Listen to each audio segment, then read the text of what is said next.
Cool. Yeah, Candy is my street name. Candy B. Candy Bekka. That's what's Valentine, but with a B. Let's tie on. All right, Bekka. Bekka, how old are you? I'm 32. Are you originally from Arizona? Yeah, born and raised in Phoenix. What's your current situation right now? You homeless? Yeah, I've been homeless for a couple months now at least. At least off and on really like 5 years, but like shit, off and on though, you know? Sometimes I'm indoors, sometimes I'm outdoors. It just depends, you know? It's crazy. What do you do out here to survive? I'm boosting stuff like from the stores, stealing shit from the stores all the time. So pretty much boosting? Boosting, yeah, boosting. How did you end up out here in the streets? Do you have any family in Phoenix?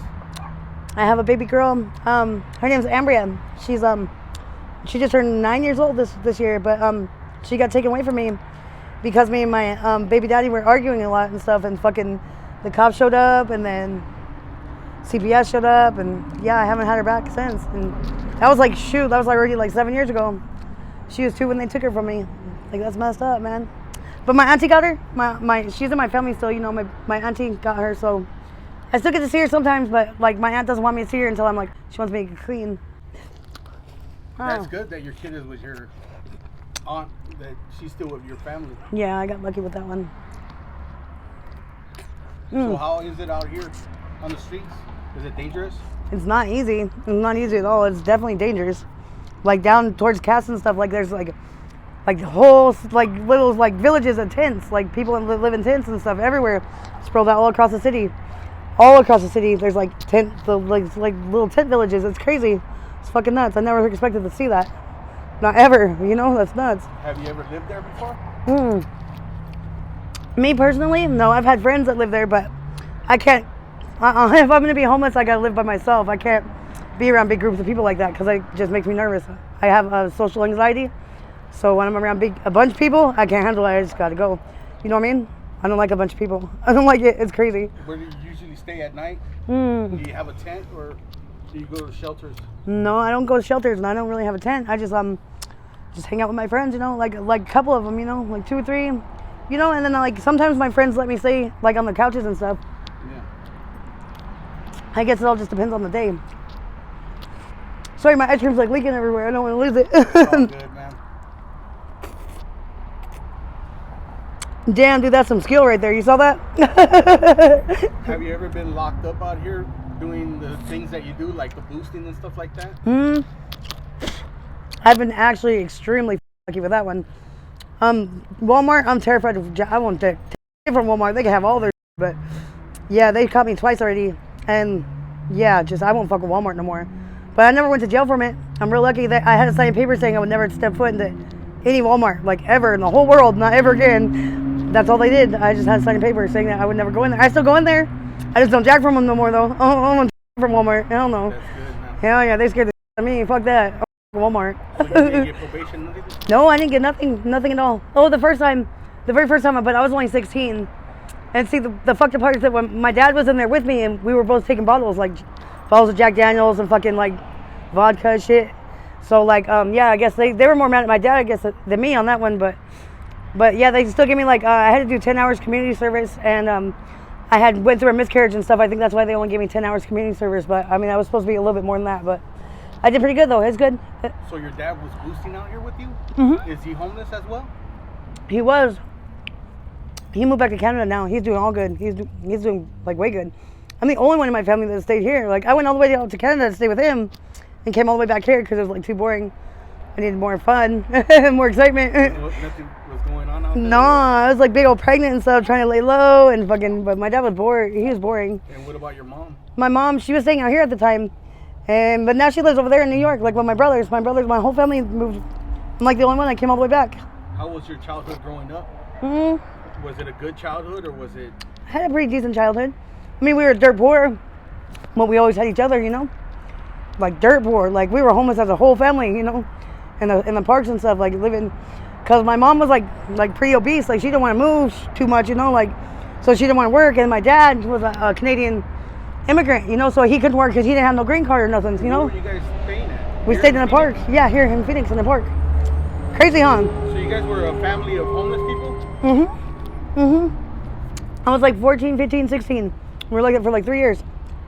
Did you get to go to high school? I never went to high school, not even one day. I dropped out of 7th grade. That's crazy, huh? Never went to high school one day.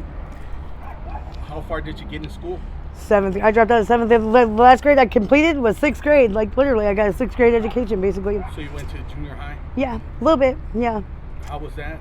That was cool. That was decent. I mean, I always did good in school. It's just like the fact of the matter of like fighting and like shit like that. That's why I got expelled. And my mom got so tired of coming home from work to go to my school to argue with my principal about me being a fucking, you know. So she got sick of it and just took me out of school. So Bekka, you're not going back to school.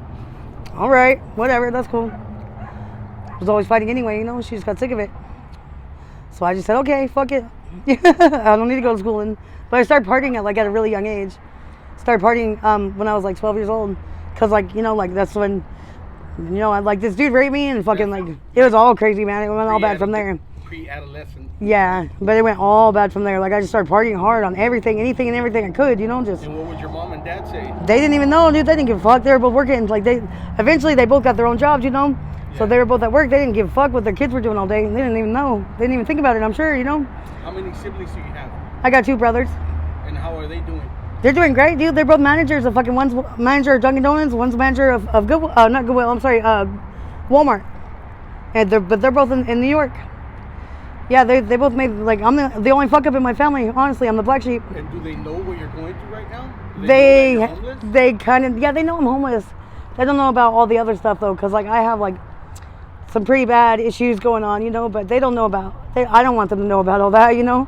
Do you keep in contact with them? Yeah, I keep in contact with my dad and my brothers. I haven't talked to my mom since she left here, but yeah, I haven't talked to my mom not once since she left Phoenix. Like, that was like 7 years ago. Oh my God, it's been like 7 years. Yeah, I don't talk to my mom at all. Yeah. She's probably worried about you. No, she lives with my brothers. My brothers keep her, like, clued in on what's going on with me because I talk to my brothers all the time. Before you were out here homeless, did you have a job? Did I have a job? Yeah. Oh, shit. Yeah, I had a job for a while. Worked in the past? Yeah, I worked at Goodwill. I worked at Desert Industries, and I worked at the Flamingo. The Flamingo was pretty cool. I worked there for like 9, 10 years. I worked there forever. So you're working in Vegas? No. The Flamingo on 24th Street in Van Buren. I don't know what that is. It's a motel. Like, it's a ghetto motel. It's not like the fancy Flamingo, but it's a ghetto motel. It's on 24th Street in Van Buren.